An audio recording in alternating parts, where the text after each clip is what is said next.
jmenuji Jaroslav Ptáček, funguji tady jako vedoucí vlastně toho pracoviště lékařské fyziky a radiační ochrany ve fakultní nemocnici v Olomouci.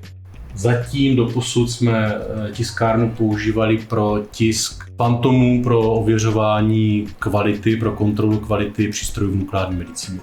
PET-CT, SPECT-CT. Fantom, nádoba takového tvaru, naplněná radioaktivním roztokem.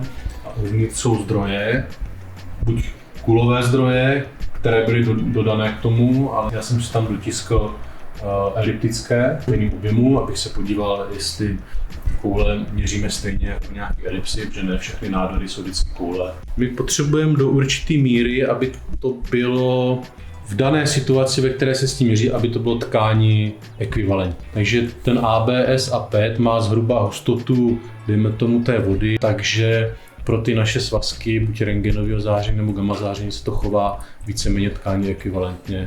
Přineslo to, že si můžeme navrhnout naše zkušební obrazce a spíš jsme flexibilní v tom, že nemusíme čekat, až někdo nějaký fantom objedná a dodá, nebo přemlouvat někoho, jestli vůbec ten fantom se koupí.